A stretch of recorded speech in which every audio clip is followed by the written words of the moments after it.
Hi, everybody. Welcome back to my channel, Storytime with Ghost. I am your host, Ghost. Thank you so much for joining me today. Now, on today's show, we are going to be covering what I consider to be the top 5 newsworthy stories of entertainment news of today. So I will be picking up 5 stories that I find kind of interesting, and I will be reading the article and making some observations and comments. Okay, let's get into it. And today is August 13th, 2026. Okay, our first story is going to be coming from Deadline, and it reads, The End of Oak Street stomping to 38 million to 48 million global opening. U.S. previews at 2 million plus Thursday PM box office. This is a new movie. I did cover this movie trailer in one of my videos. I am kind of curious on what they're saying about this movie. So this is what the article says. This weekend will belong to Sony Marvel Studios Spider-Man Brand New Day, but the bright new shiny event titled Hopeful is Warner Brothers' Bad Robots, The End of Oak Street, which in US previews Thursday night is estimated to do around 2 million plus after showtimes that begin at 1 p.m.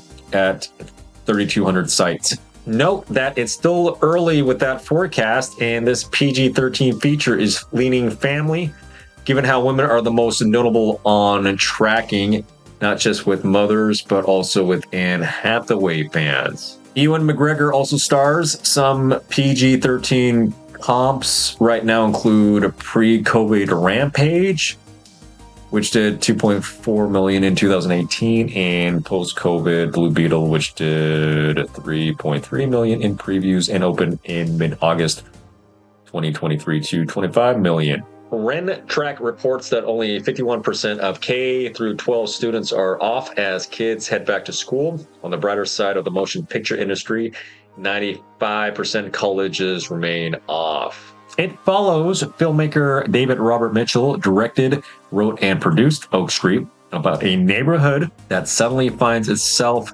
next door to a prehistoric jungle with dinosaurs. Dinosaurs will become worse intruders than the neighbor's dog. The movie will share IMAX with Universal's The Odyssey and PLF's with Spider-Man Brand New Day for a domestic outlook that's between 18 million through 23 million and a foreign estimate between 20 million to 25 million in 74 territories. The End of Oak Street will pave a way to France, Germany, Australia, Brazil, Mexico, Spain, UK, China, and Japan this weekend at 24,000 screens. We've heard a varying range for the production cost from net $80 million to $92 million. There's plenty of VFX in the movie. Rotten Tomato critics are at 85% certified fresh. Also opening wide this weekend is Paramount and Spin Master's Paw Patrol, the Dino movie, at 3,545 theaters, and Angel Studios' The Brink of War at 2,083 theaters in North America. As we told you, Brand New Day is expected to do between 57 million to about 72 million in its third weekend stateside. Wow. It's insane. That movie's going to hit $2 billion here real soon. Okay, our next story also comes from Deadline. This one reads, Nicholas Hoult joins Harry Potter Season 2 as Gilderoy Lockhart. Wow, that's kind of a juicy role. Let's read what it says. Exclusive, Nicholas Hoult is still in his villain era. The Superman star has been tapped as a high-profile cast addition to the upcoming second season of HBO's Harry Potter series. He will play Gilderoy Lockhart, a major character in Harry Potter and the Chamber of Secrets, who was portrayed in the second movie by Kenneth Branagh. Green-lighted in May, Season 2 of Harry Potter is scheduled to begin filming this fall ahead of the Christmas premiere of Season 1, titled Harry Potter and the Philosopher's Stone. It will air on HBO and will be available to stream exclusively on HBO Max. Dominic McLaughlin stars as the titular Hogwarts wizard Alistair Stout plays Harry's best friend Ron Weasley, and Arabella Stanton portrays Bookworm Hermione Granger. Key returning cast members also include Nick Frost as Rubeus Hagrid, John Lithgow as Albus Dumbledore, Papa, is he thou, as Severus Snape, he who should not be named, so we should actually refer to him as, and Janet McTeer as Professor McGonagall. Hoult's Gilderoy Lockhart, a notoriously vain, boastful, and fame-obsessed wizard, well-versed in memory charms, who is recruited by Dumbledore as Professor of Defense Against the Dark Arts at Hogwarts. A 5-time winner of Witch Weekly's Most Charming Smile Award, Lockhart authored many books on dark creatures and his supposed encounters with them. Season 1 of the series, based on J.K. Rowling's hugely popular books, is written and executive produced by showrunner Francesca Gardiner. Mark Mylod serves as executive producer and directed multiple episodes. Rowling, Neil Blair, and Ruth Kenley Letts of Bronte Films and TV, and David Heyman of Heyday Films also executive produced the series produced by HBO in association with Bronte Film and TV and Warner Brothers Television. John Brown, a writer on the first season, has been elevated to co-showrunner for season 2 alongside Gardner. This marks English actor Hoult's third major TV series role, following the British teen drama Skins and the Hulu comedy The Great, which earned him an Emmy and a Golden Globe nomination. Hoult plays Lex Luthor in Superman, a role he is reprising in the upcoming Man of Tomorrow. Other antagonists he has recently played include Bob Matthews in The Order, Tyler in The Menu, and Peter III in The Great. Hoult, who also recently starred in Juror Number 2 and Nosferatu, will next be in Amazon MGM Studios' How to Rob a Bank, which opens in November. Okay, our third story of the day is going to be this one. And this one is coming from The Hollywood Reporter. Why Green Day wanted to be background characters in their own movie. So apparently Green Day is coming out with a movie called The Nimrod. Okay, this is what the headline says. Subheadline: Nimrods is a road trip comedy based on the band's music and personal stories, but sees Billy Joe Armstrong, Trey Cool, and Mike Dern taking a back seat. Oh, what is this? Fuck off, Hollywood Reporter. Nimrods isn't a typical band movie. Although the project is being billed as a Green Day comedy, its three members, Billy Joe Armstrong, Trey Cool, and Mike Dern, are not the main focus of the project. Instead, the film is a coming-of-age road trip story about three buddies who drive across the country when they're pranked into thinking their band will open a New Year's Eve show for Green Day. I always wanted to have a movie that was like we were in the background of it, and it's kind of based on the music conducting the whole narrative. Frontman Armstrong told The Hollywood Reporter at the LA premiere on Wednesday. I love Rock and Roll High School and movies like that were kind of cult films but had a big impact on me growing up, like A Hard Day's Night, which actually starred the Beatles. Many of the band's real-life stories are incorporated into the movie, although they appear in small roles as themselves, taking the stage at the Hollywood Palladium. Many of the band's real-life stories are incorporated into the movie, and they appear in small roles as themselves, taking the stage at the Hollywood Palladium for the big New Year's performance. Their song also soundtrack much of the movie, but it's quite a different route than most bands take, either filming documentaries or handing over their stories for a biopic. Asked if Green Day would ever want a more traditional biopic, biopic treatment, Armstrong said, "That's not on my radar." Director Lee Kirk was tasked with figuring out what the film would be when Armstrong came to him saying he wanted to do a Green Day movie that ended in a New Year's Eve show. We started talking about what that would be and realized it would be fun. If it's a band trying to get there, Kirk explained. I thought, why doesn't the band have some crazy stuff happen to them that happened to Green Day in all their years driving around as a band? And so I started quizzing them. They gave me all these crazy stories and I folded them into the movie. And then from there, I just found all these little details of their lives and their story, and they're all kind of Easter eggs. Mason Thames. Kyler Kaufman and Ryan Faust star as the road-tripping teens, along with appearance from McKenna Grace, Jenna Fisher, Angela Kinsey, Fred Armisen, Sean Gunn, and Keen Ruffalo. Nimrod's hit theaters on Friday. Okay, and our last story for the day on our top 5. This one coming from the Hollywood Reporter, and this headline reads, after nearly 20 years, Chris Carter is finally releasing the X-Files movie he had in mind.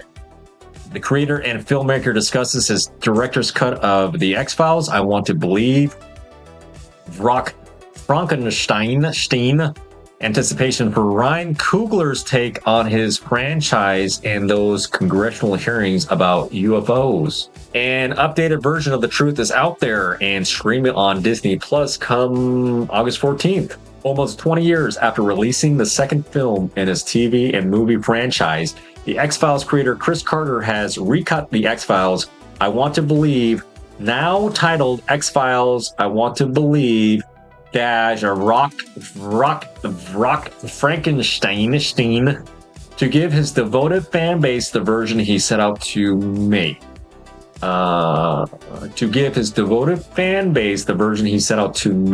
Leaning harder into the standalone mystery, a contemporary retelling of Dr. Frankenstein, the new version amps up the horror elements that 20th Century Fox and the MPA wanted removed from the film in 2008 to give it a PG-13 rating. Unlike most director's cuts, I didn't throw in everything but the kitchen sink, says Carter. It's actually shorter than the original. I hope it finds a wider audience, and I hope I give fans what they wanted. Since the release of the original I Want to Believe, Carter has twice revisited the X-Files. Revivals in 2016 and 2018 are canonically regarded as the 10th and 11th seasons of the original series, starring David Duchovny and Gillian Anderson as special agents Fox Mulder and Dana Scully, that ended in 2002. Speaking earlier in August, Carter says the trio still isn't finished telling their story, though when and how they return depends a lot on what Ryan Coogler does with his take on the material. The Sinners filmmaker shot a pilot for an update of the X-Files for Hulu earlier this summer. Carter also spoke about sparring with executives back in the day, his skepticisms over those congressional hearings about UFOs, and his unique relationships with a very vocal audience. In an interview with the Hollywood Reporter, this reporter asked Chris Carter, at what point did it become apparent that the film that you wanted to make and the film the studio wanted to release were different films? This is what Carter replied with. It was the first screening for the studio in a little theater at 20th Century Fox. There was, let me call it, mild outrage that we had not delivered a PG-13 movie. It was a tense discussion, we agreed to cut it down to the version that we apparently promised them. When we handed the new version over to the MPA, they said this isn't a PG-13 movie.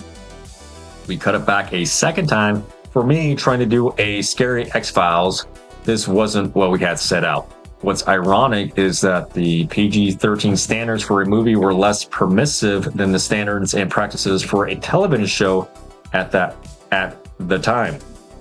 So my feelings is that the movie became a relationship-heavy movie. The scares were second to that. I wanted to go back and put in the scares. And the reporter asked Chris Carter this question. You have worked in the entertainment industry for some time, looking at the tense back and forths and creative concessions you made in your career. Where does the original version of this film rank? Carter replies, it's a movie in itself. Laughs. I'll tell you a funny story. Glenn Morgan and James Wong had done an episode called Home. I was just thinking about that episode. Holy wow. I was actually just thinking about that episode Home because I remember that episode. I watched it when they first aired it on Fox, and it was actually the first X-Files episode that carried the parental discretion is advised right before the show aired. And that was never in front of an X-Files episode before, except for this episode called Home, which was about this inbred family that were doing all sorts of messed up things, and of course Mulder and Scully had to go and investigate their home, essentially. But man, that was a really brutal episode. I remember that episode very vividly, and the only reason why is because of what the episode was about, but also because of that what he said at the beginning of the show, the viewer discretion advised. So this is what he's mentioning right now. So let me continue. Glenn Morgan and James Wong had done an episode called Home in 1996. Yeah. Oh my goodness. It's one of the favorite, if not the most favorite episodes of the show. It's a very scary episode. Yeah, it's very disturbing. But this was in season 4. By that time, the studio had left us alone. I don't know how we snuck it past the censors, but it aired, and I got a screaming call from an executive the next day that the episode would never air again. Now I remember there's a scene in that episode where these inbred characters went, I believe it was like a sheriff's home, at the police officer's home, like at the middle of the night. And these inbred characters went over to their home and dragged that police officer, the sheriff, out of bed and just started just doing not very nice things to him. And so this is that episode. It's very brutal. Okay. And that we had gone too far. All of a sudden, all eyes were on us. It affected the show going forward. We were held to a much stricter standard. Here's the other question from the reporter. So tell me how this happened. It isn't often that a studio pays someone to release a director's cut these days. I was talking to Steve Asbell at 20th Century Studios about something else. I'd asked if they'd ever consider doing a director's cut of I Want to Believe. He said no. But let's talk about it. It was as easy as that. I did not have to put my own money behind this. This was a labor of love. When Frank Spotnitz and I set out to do this way back when, so I knew we had a movie that no one ever got to experience. And I think that production values are so rich. We filmed it almost entirely in a very forbidding environment, all snow and ice. I went through 9 pairs of boots, and my feet were never warm. And there's a message in the movie beyond I Want to Believe, and it's don't give up. It sounds like something that could go on a Nike t-shirt. It's simple, but that's what it's all about. Mulder doesn't give up on the case. Scully doesn't give up on Mulder or the young child she's trying to heal in the picture. Okay, next question. I believe you remain in touch with Gillian Anderson and David Duchovny. Have you spoken with them about the new cut of the movie? When the original was released, I went out and promoted it. The studio didn't promote it, I felt it was never really seen by a wider audience. X-Files fans went to it because they are the greatest. The movie made money. We made it for less than $25 million. That's crazy. That's insane. Low budget. And I haven't had an opportunity to show the director's cut to Gillian, but I showed it to David, who was very pleased. high praise. Next question. You mentioned fans of the franchise. I spent a little time on X-Files Reddit before speaking with you, and you seem to be uniquely engaged with that community.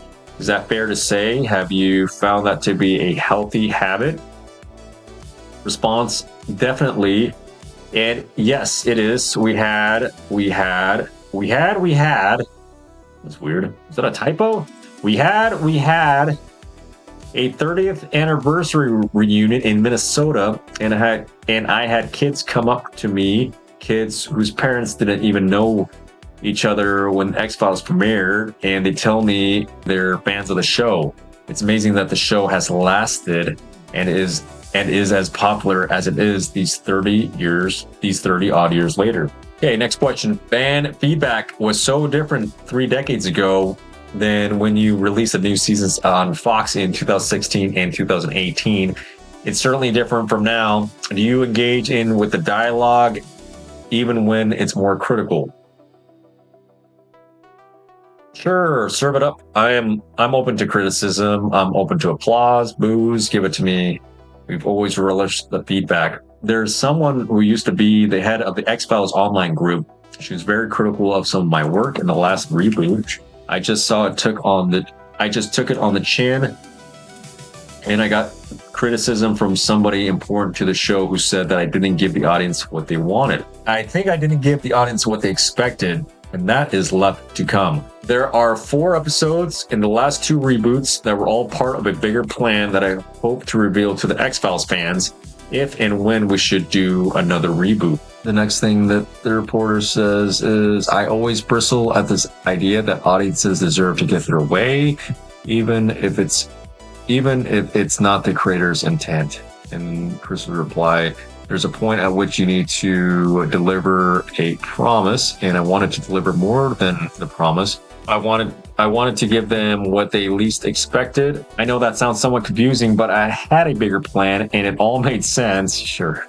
It will make sense, and so hang with me. Okay, Chris. Okay, the next question. What can you tell me about the bigger plan? There was a big revelation at the end of the season finale in season 11 that Scully is pregnant. Some people were horrified, outraged. They hated me. It was big. And once again, as I say, this is taken on the chin because I have a bigger idea in mind. I think that time will tell. Next question. If you had your druthers, what would be next? Another season of the series or a movie? His response, I don't know. The thing that was unexpected but now highly anticipated is the Ryan Coogler reboot. I don't want to do anything to compete with that. I don't want to do anything to get in the way of that. I don't want to play off of that. I want to continue to tell and finish a story arc that I have in mind. That said, I'm anxiously awaiting his version. My name is on it as executive producer, but I have done exactly nothing. I am, like everyone else out there, excited about what it may be. Next question. It's not really a reboot per se. Danielle Deadweiler and Hamish Patel are not playing Scully and Mulder. So in success, do you see a world in which this new show and a future iteration of your original story can exist contemporaneously? My choice was not to read the script. Because I wanted to watch it like everyone else. So it really depends on his version. Okay, I think we're almost done here. Since the last season of the X-Files aired, we've had some declassified files. We've had some hearings. We've had some whistleblowers. There's been a lot of dialogue about the possibility that extraterrestrials have visited the Earth, or at least our atmosphere. You said in the past that, like Mulder, you identify with the idea of, I want to believe. Has this info dump changed the way you think about aliens? Chris's response is no. There's been a lot of talk. There's been a lot of talk, a lot of testimony. There isn't a whole lot of evidence. Next to none. Well, I mean, they did disclassify and show all those videos, but yeah, I don't know if you can consider all that evidence. Next to none. Is this another smoke screen? Is there a category that is above top secret that even those in the highest echelons don't know about? Are we keeping that secret to prevent a kind of anarchy and pandemonium in the world if they find out that we are not alone? I don't know, but once again, this is interesting storytelling material. Next question. Has all of that gotten your wheels turning on your own story? His response, yeah, obviously, and people like Steven Spielberg, it got his wheels turning too. I saw Disclosure Day. He's my favorite director in my lifetime. He can do no wrong. Okay, this is a mild spoiler, but it's a 20-year-old movie, so I think it's fine. There's a sequence in the closing credits of I Want to Believe that's an aerial shot, Mulder and Scully in a boat in some tropical locale. Right before it fades to black, they both look up and they wave to the camera. What was the intention there originally? What was the intention to keep it in this time, given how much darker the film was? And then this is Chris's response. Apart from Mulder's red swimsuit, which only the hardcore fans picked up on, the choice was simply environmental. We had just shot through a long, cold winter. I thought the viewers, the filmmakers, and in particular, Mulder and Scully needed a trip to a tropical locale and the warmth that provided. Okay, next question. At the time sitting in the theater, I interpreted this as the last I was ever going to see the characters, and they were waving goodbye. And then Chris says, no, they were waving, thank you for watching our movie. Yes, it was breaking the fourth wall, but of course you could do that on a credit sequence. That's pretty cool. There's the last question. Yeah, and I didn't know about this one either. I guess I'm a softcore fan. What's the red swimsuit? And I'm trying to remember, what is that red swimsuit about? Okay. Oh, okay. There's a scene in season 2 where Mulder's in a red Speedo. It lit the non-scent internet on fire. For hardcore fans, it's one of those iconic scenes from the show. Okay, guys, that was our first show of our top 5. Thanks for watching. I'll see you guys again next time. Bye-bye.